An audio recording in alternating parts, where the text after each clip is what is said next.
नमस्कार दोस्तों, स्वागत है आप सबका भद्रा एस एकेडमी में। आज का डेट है 18 जून 2022 एंड डेली के करंट अफेयर्स का सोर्सेज हमारे असम ट्रिब्यून और डिफरेंट अदर नेशनल डेलीज जैसे the Hindu, the Indian express and etcetera etcetera. Of course will discuss that. बहुत ही ज़्यादा ऑथेंटिक सोर्सेज होने वाले हैं और इन पूरे कंपाइलेशन जो होने वाला है उसका पीडीएफ का लिंक मैं नीचे डिस्क्रिप्शन सेशन में ज़रूर से लगा दूंगा। वहाँ पर एक लिंक दिया हुआ रहेगा, वहाँ से डायरेक्टली इसको डाउनलोड भी कर सकते हैं।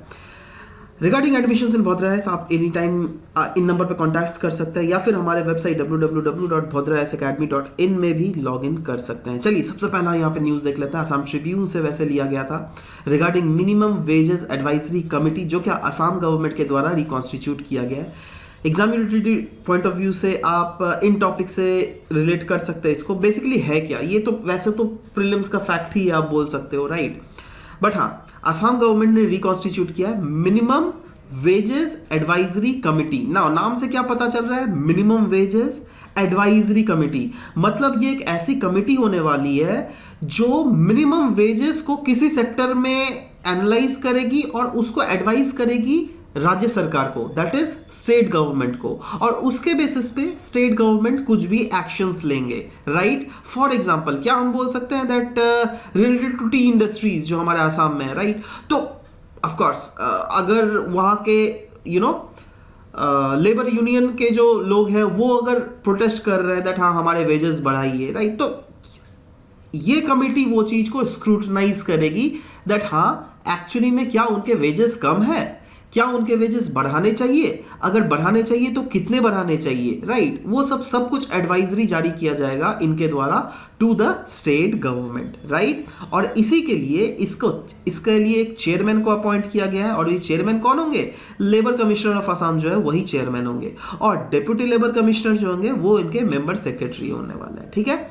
Now commission has been formed as per the recommendation of minimum wages advisory board और ये एग्जामिन करेगा हर एक aspect of revision of minimum wages in different sector, ठीक है। तो चलो ये तो जस्ट एक मैं मैक्सिमम बोल सकता था ना, प्रीवियस पर्सपेक्टिव में ये काफी ज्यादा इंपॉर्टेंट भी है। नेक्स्ट आज का अगर द हिंदू देख लीजिएगा तो वहां पे यूएनएससी 1267 कमिटी के बारे में जिक्र किया हुआ था ना। क्यों किया गया है, क्योंकि अब्दुल रहमान मक्की ये एक पाकिस्तानी टेरर कॉन्विक्ट और लश्कर तौयबा और जमातुद दावा है ना, उसके डेप्यूटी चीफ है ये, है ना। और इंडिया चाहती है दैट इनको यूएनएससी 1267 कमिटी के अंदर के तहत वह एक टेररिस्ट घोषित कर दिया जाए। बट चाइना ने फिर से ये सब चीजें ब्लॉक कर रही है ना। ये मैं फिर से ये वर्ड क्यों यूज किया मैंने, चाइना ने फिर से ब्लॉक कर दिया, क्योंकि इससे पहले भी इंडिया ने बहुत ज्यादा अटेम्प्ट किए हैं बहुत सारे पाकिस्तानी टेररिस्ट को यूएनएससी 1267 कमिटी के अंडर इंटरनेशनल टेररिस्ट घोषित करने के लिए, बट उसमें भी चाइना ने बहुत ज्यादा अड़ंगा लगाया था और वही चीज अभी भी कर रही है। एग्जामिनेटरी पॉइंट ऑफ व्यू से इंटरनेशनल रिलेशन डायरेक्टली इस टॉपिक को आप इंटर रिलेट कर सकते हैं। वैसे हम लोगों का क्या काम है, एक तो हम लोगों ने मैटर समझ लिया क्या है, राइट। अच्छा, अब इनके बारे में आप बायोग्राफी पढ़ने मत लग जाइए। अब्दुल रहमान मक्की बायोग्राफी पढ़ के कोई फायदा नहीं होगा, किसी को आपको टेररिस्ट नहीं बनना है, ऑलराइट।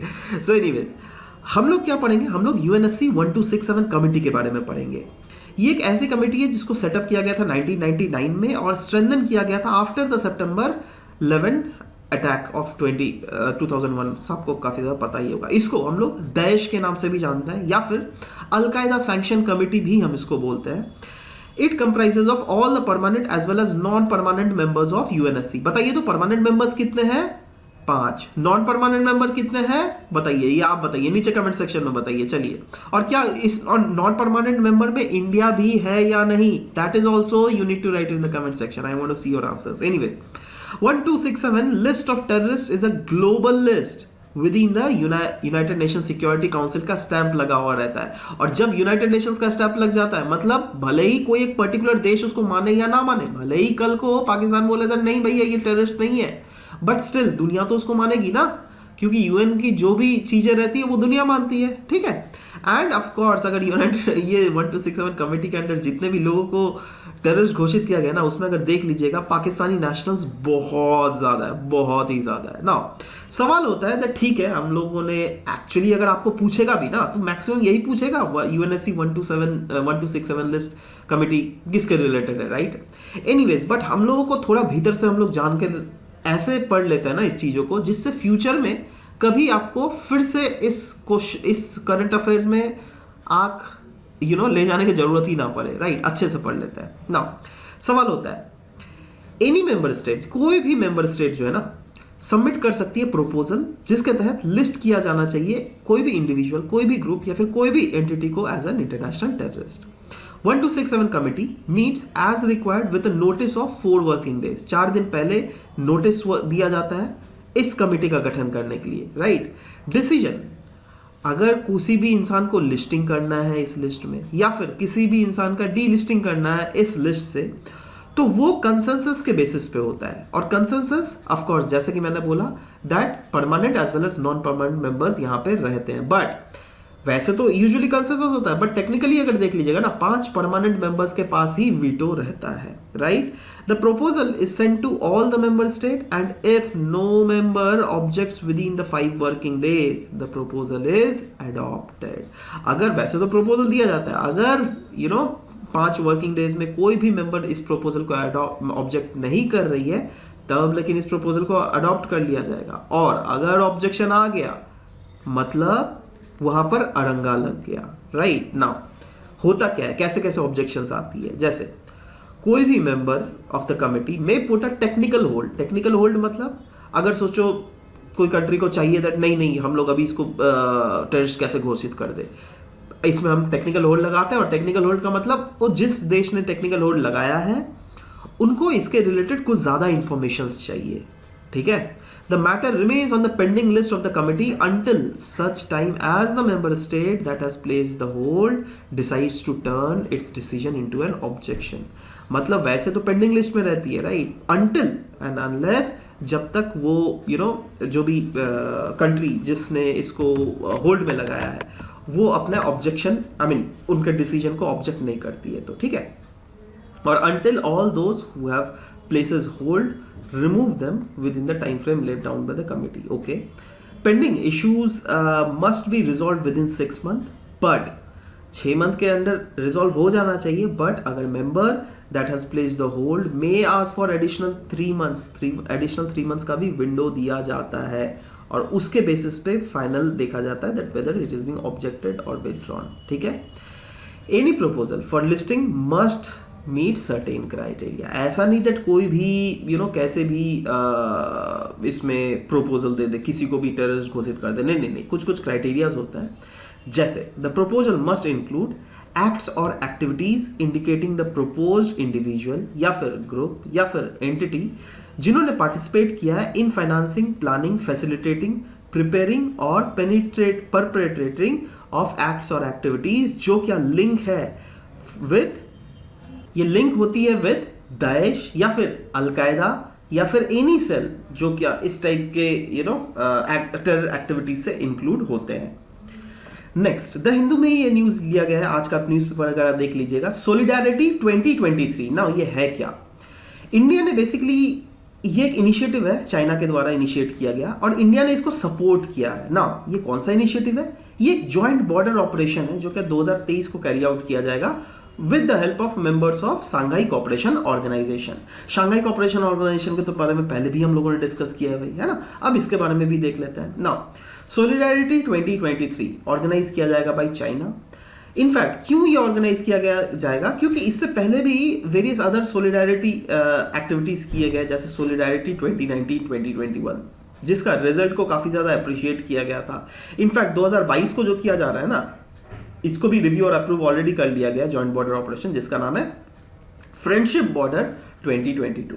तो ये कहीं ना कहीं की टर्म्स है। सोलिडारिटी 2023 वाज इन न्यूज, ऐसा टाइप का क्वेश्चन पूछ सकता है, what it is all about, या फिर it is related to which of the following international groups, ठीक है। तो आपको याद रखना है दैट हाँ भैया सांघाई कॉर्पोरेशन ऑर्गेनाइजेशन है, ठीक है।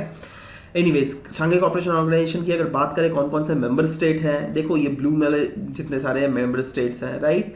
वैसे ही अगर आप देख रहे होगे कुछ कुछ ऑब्जर्वर स्टेट्स भी हैं जो क्या इसमें इंक्लूडेड है, तो जस्ट ध्यान में रखिएगा दैट हाँ कौन कौन से है जो क्या इंक्लूडेड है, ठीक है। मैंने बोला नहीं है ना, आप खुद से देख लो यार।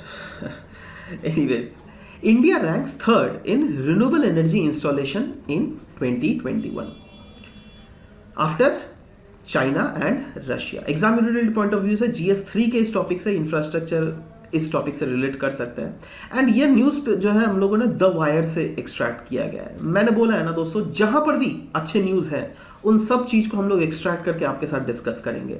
और आपको तो पता ही है, इस बार का अगर आपने GS के क्वेश्चंस देखे थे आसाम ट्रिब्यून के, तो सॉरी आसाम PCS के, तो ऑटोमेटिकली आपको समझ गया होंगे दैट हाँ ये जो रिन्यूएबल एनर्जी सेक्टर है, ग्रीन टेक्नोलॉजी है, ग्रीन एनर्जी, ग्रीन सेक्टर कितना ज्यादा इंपॉर्टेंट है, कितने ज्यादा इससे क्वेश्चंस आते हैं, ठीक है। तो चलो इसी के सेक्टर में हम लोग देखते हैं। India has been ranked third in renewable energy installations in the year 2021 after China and Russia. और ये कहां से पता चला है भाई, किसी ने बोल दिया क्या? नहीं, ये एक रिपोर्ट है रिन्यूएबल 2022 ग्लोबल स्टेटस रिपोर्ट, जिसको पब्लिश किया जाता है by renewable energy policy network for 21st century, that is REN21। Now REN21 ये क्या कोई अथॉरिटेटिव ऑर्गेनाइजेशन है क्या? चलो तो इसके बारे में थोड़ा पढ़ लेते हैं, उसके बाद हम लोग फिर से आएंगे इस टॉपिक के ऊपर। REN21 that is renewable energy policy network for 21st century. ये एकमात्र ग्लोबल रिन्यूएबल एनर्जी कम्युनिटी है for actors from science, government, NGOs, industries. देख लो ये चारों फ्रंट्स के जो मेन ऑथेंटिक सोर्सेज हैं वो एक ही प्लेटफॉर्म में आते हैं और ये कीप करते हैं in track the global development in renewable sectors. इनका मेन गोल क्या क्या है? मेन गोल यही है दैट कैसे ये इनेबल करे डिसीजन मेकर्स को to make the shift to renewable energy happen, right. और इसको क्रिएट किया गया था इन द ईयर 2004। ये एक आउटकम है ऑफ बॉन्ड 2004 इंटरनेशनल कॉन्फ्रेंस जो किया गया था ना रिन्यूएबल एनर्जी का, उसका आउटकम है यह renewable energy 21 REN policy network for 21st century, ठीक है। इंडिया की अगर बात करें, कहा गया है इंडिया ने इंस्टॉल किया 4 gigawatt of renewable energy project सन 2021 में। In fact India has ranked 4th in total solar installations for the year, जिसने जर्मनी को भी ओवरटेक कर लिया है। इंडिया ने इतना फास्ट पेस से कैरी आउट किया जा रहा है। एनीवेज इस रिपोर्ट में और भी कुछ कुछ चीजें बोली गई थी, उसके बारे में देख लेते हैं। जैसे वर्ल्ड के बारे में ये बोला गया that overall countries added around इतना gigawatt of total installed renewable power capacity in the year 2021, जो क्या राइज है from 11% from the previous year, पिछले साल से। दुनिया का मैं बात कर रहा हूं, ओवरऑल कंट्री का, ठीक है। मतलब ओवरऑल दुनिया में सोलर इंस्टॉलेशन जो एक्टिविटीज है वो दुनिया में बढ़ ही रही है। On the target of renewables में क्या बोला गया है? बोला गया है in spite of the fact that undoubtedly installations capacity बढ़ रही है, जो कि हम लोगों ने यहां से भी देख लिया, बट वहीं पर द शेयर जो है ना रिन्यूएबल एनर्जी का ग्लोबल एनर्जी यूज में, वो कहीं ना कहीं स्टैग्नेटेड ही है। इनफैक्ट बोला गया है the renewable energy capacity achieved so far come nowhere close to the targets required to keep the world on track to reach net zero emissions by 2050। वैसे तो हम लोगों को पता है ना दैट इंडिया का क्या है, दैट नेट जीरो एमिशन जो है, नेट जीरो कार्बन एमिशन, उसका डेडलाइन हम लोगों ने दिया 2070।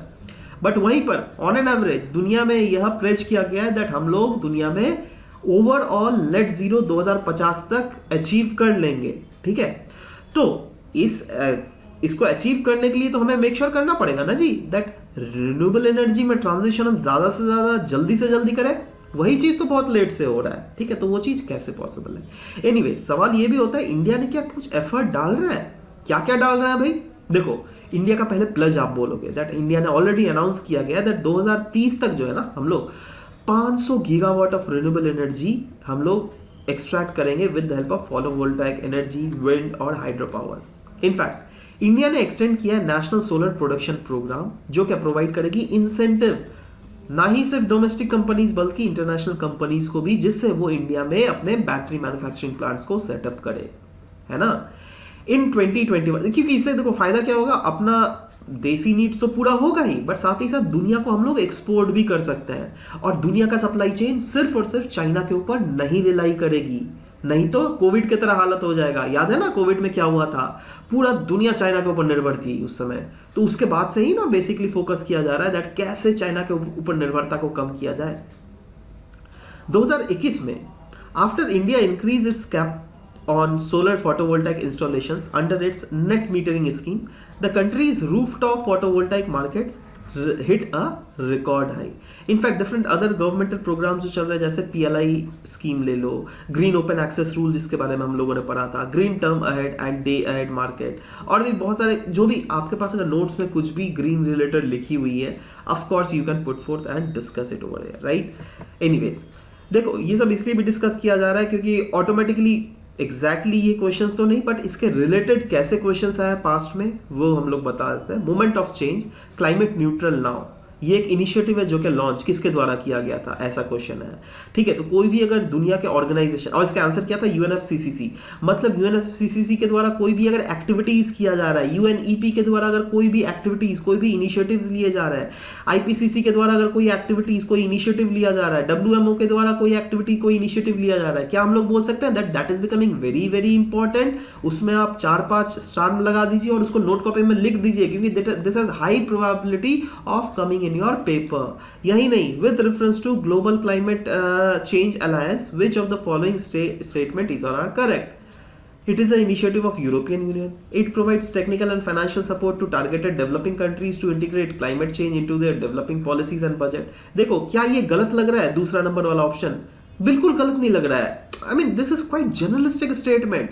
तो generalistic statement there is a high probability that right होना चाहिए, ठीक है। तो अगर ये right है तो ऑटोमेटिकली आप तीसरा नंबर ऑप्शंस तो उड़ा ही दो, दैट ये हो ही नहीं सकता, राइट। अच्छा पहला वाला ये आपको थोड़ा फैक्चुअल चीज है, याद रखना पड़ेगा।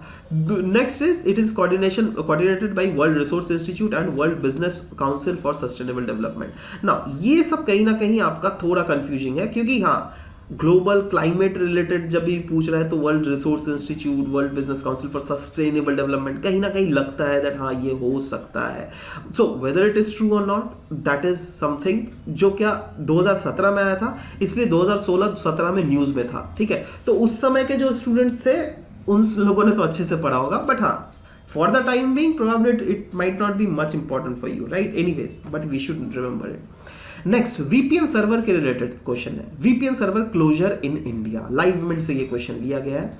Computer Indian computer response team CERT India, पता है ना आपको, इनका डायरेक्टिव था to all the virtual private network providers जो कि इंडिया में काम करती है दैट देखो भाई आपको अगर इंडिया में काम करना है तो जो भी डेटा है ना उसको आपको स्टोर करना पड़ेगा इंडियन सर्वर में।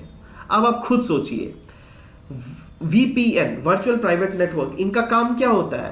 इनका काम यही होता है दैट ऐसा मतलब जैसे आप अगर इंसान VPN क्यों यूज करता है पता है, जिससे डॉज करने को, अपना IP एड्रेस को अलग दिखाने को, इंडिया का नहीं दिखाने को। अगर मतलब ये सरकार अगर बोल रही है दैट सारा डेटा आपको हमको देना पड़ेगा तो फिर इसका फायदा ही क्या हुआ? तब तो VPN होने का कुछ फायदा ही नहीं है ना, वो अपना अस्तित्व ही खो देता है। अगर सरकार को ये सारे डेटा जो भी सरकार मांग रही है, अभी ऑफ कोर्स हम लोग पढ़ने वाले हैं जो वो अगर मांगेगी तो ठीक है। तो सवाल हो रहा है दैट सर्टेन बोल क्या रही है VPN कंपनीज को, ये बोल रही है दैट देखो भाई जो भी कस्टमर आपको वहां पे लॉगिन कर रहा है उसका नेम, उसके physical address, email, phone numbers है ना, और किस रीजन से वो कस्टमर यूज कर रहा है VPN, वो सब कुछ आपको देना पड़ेगा। ले भाई है ना ये कैसे पॉसिबल है? They also have to log the users ownership pattern, मतलब यूजर्स किस डेट में VPN के थ्रू कौन सा वेबसाइट एक्सेस कर रहा है, किस टाइम पॉइंट ऑफ व्यू से, जैसे 1:10 में क्या वो खोल रहा है, 2:05 में वो उस सर्वर से क्या खोल रहा है, हर एक IP एड्रेस जो क्या उसको अलॉट किया जाता है। अब आप खुद सोचो ना, मतलब इनडायरेक्टली आप ये बोल सकते हो कि सरकार चाहती है तो VPN कंपनीज काम ही करना इंडिया में बंद कर दे। जी हाँ, वो एब्सोल्युटली सही है, क्योंकि VPN अगर ये सारे डेटा सरकार को देने लग गई तो उसका अपना अस्तित्व ही खुद मतलब खो जाएगा ना, समझ रहे हो बात, ये चीज है. Why are VPN companies leaving India? Of course, VPN providers who provide no login services cannot do so if they comply with such rules. It is not possible. और सरकार का इंटेंशन क्या है? सरकार तो ये बोल रही है, देखो भाई इंफॉर्मेशन टेक्नोलॉजी एक्ट जो है 2000 के तहत, उसके तहत हमारा दायित्व है दैट हम लोग इंडिया के साइबर स्पेस को प्रॉपरली तरीके से रेगुलेट करें, राइट. और वीपीएन, अगर आप इंडिया में काम कर रहे हो, अगर आप हमारे टेरिटोरियल जुरिडिक्शन के अंडर आपका प्रेजेंस है, तो आपको वो तो डेटा हमें देना ही पड़ेगा जो हो जाए, ठीक है. तो सरकार का ये बेसिकली अपना तर्क है. एनीवेज 2011 में ऑलरेडी ये क्वेश्चन आ चुका है वीपीएन के बारे में, ठीक है. तो अच्छे से थोड़ा देख जरूर से लीजिएगा, ठीक है. नेक्स्ट, अटापाका बर्ड सेंचुरी क्यों न्यूज में था? क्योंकि thousands of migratory birds reaches the sanctuary every year for nesting. Environmental perspective से आप इस टॉपिक को आराम से रिलेट कर सकते हैं. अटापाका बर्ड सेंचुरी कहाँ पर है? कोलेरू लेक में, ठीक है. और कोलेरू लेक कहाँ है? ये देखो, ये आंध्र प्रदेश, ठीक है. क्लियरली दिख रहा है. Migratory species usually grey pelicans और पेंटेड स्टॉक्स, ये हमें यहाँ पर आते हुए दिखते हैं, ठीक है. अच्छा, ध्यान दीजिएगा, IUCN रेड लेटर लिस्ट में अगर देख लीजिएगा तो ग्रे पेलिकन की बात करूं या फिर पेंटेड स्टॉक की बात करूं, ये लोग नियर थ्रेटन्ड स्पीशीज में आते हैं, ना ही इंडेंजर्ड ना ही क्रिटिकली इंडेंजर्ड, ये याद जरूर रखिएगा. कोलेरू लेक की अगर बात करें, कोलेरू लेक जो है किसके बीच में सिचुएटेड है? कृष्णा और गोदावरी के डेल्टा जो है ना, उसके बीच में सिचुएटेड है.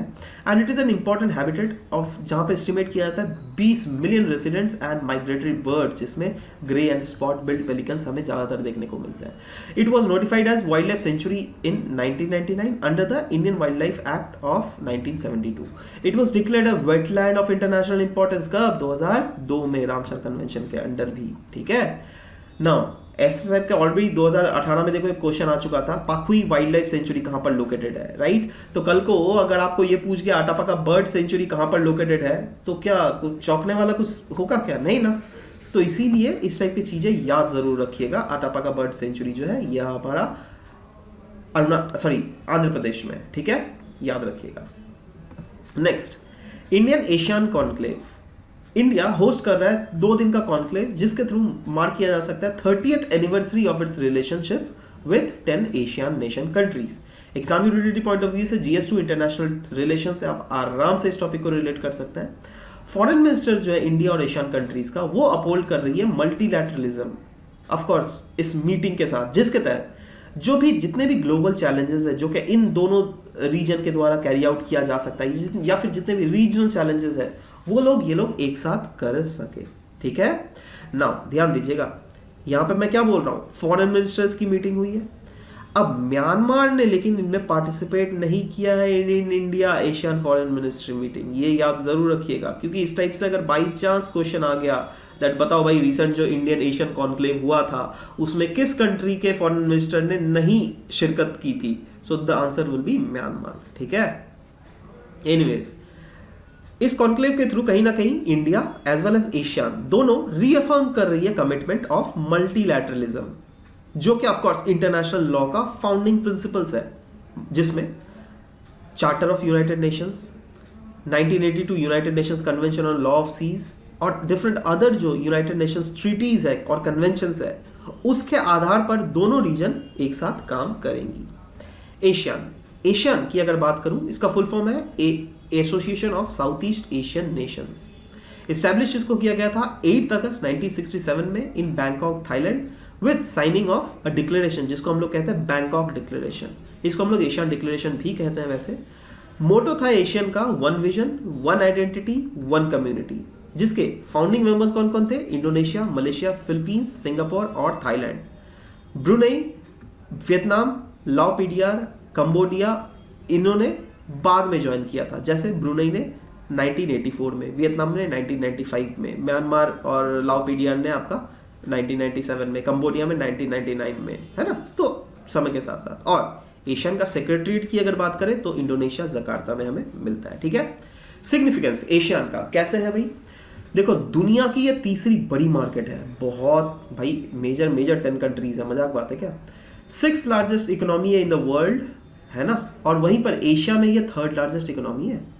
फ्री ट्रेड एग्रीमेंट अगर देख लीजिएगा एशियन का डिफरेंट कंट्रीज के साथ है इस रीजन में, जैसे China, Japan, south Korea, India, Australia और न्यूजीलैंड। और इस पर एक क्वेश्चंस भी यूपीएससी ने पूछा था if I am not wrong 2020 को या 2019 को, ठीक है, तो अच्छे से जरूर से देख लीजिएगा। वैसे इंडिया और एशियन का अगर रिलेशन देखोगे तो अनडाउटेडली हमारे दैट इज इंडिया के जो फॉरेन पॉलिसी है उसमें एक बहुत मेजर कॉर्नरस्टोन है एशियन का, क्योंकि पहले तो अनडाउटेडली लुक ईस्ट पॉलिसी का हमारा ये पार्ट था, बट अभी रिसेंटली प्रोबेबली आफ्टर 2015 अगर देख लोगे एक्ट ईस्ट पॉलिसी के तहत जो है एशियन हमारा बहुत एक मेजर पार्टनर है। और अनडाउटेडली अलग अलग फ्रंट में हम एशियन के साथ बहुत ही ज्यादा रिलेशंस को घना करना चाहते हैं। और जैसे एशियन का एक पार्टनर की अगर मैं बात करूं, जैसे फिलीपींस की बात करूं, जैसे वियतनाम की बात करूं, so they have also propose to purchase defence equipments from India, right. So ये कहीं ना कहीं दिखलाता है, देखो हम वैसे देश है जो कि डिफेंस इंपोर्टर्स है,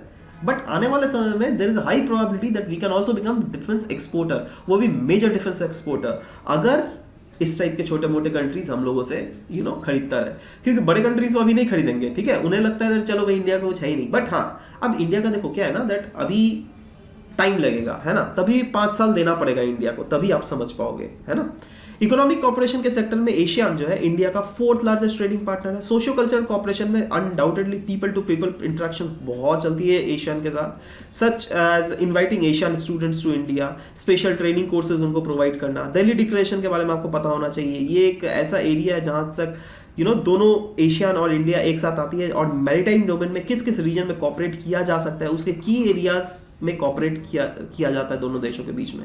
यही नहीं, पॉलिटिकल सिक्योरिटी कॉपरेशन के रिलेटेड में भी दोनों देश में काफी ज्यादा एक साथ आता है। India places ASEAN at the centre of its Indo Pacific vision of security and growth for all in the region, that is SAGAR initiative, है ना, उसी की बात कर रहा हूं मैं, security and growth of all in the region. तो उसमें एशियन एक इंडिया का बहुत ही मेजर पार्टनर है। इनफैक्ट देखो मैंने बोला था ना 2018 में ये क्वेश्चन पूछा गया था, that which of the above are among the free trade partner of ASEAN, जिसमें यूएसए तो नहीं है, इंडिया है, जापान है, चाइना, कनाडा नहीं है, ऑस्ट्रेलिया है, ठीक है। सो 2 और 6 हटा दो तो आपको ऑटोमेटिकली सी ऑप्शन बचेगा, ठीक है।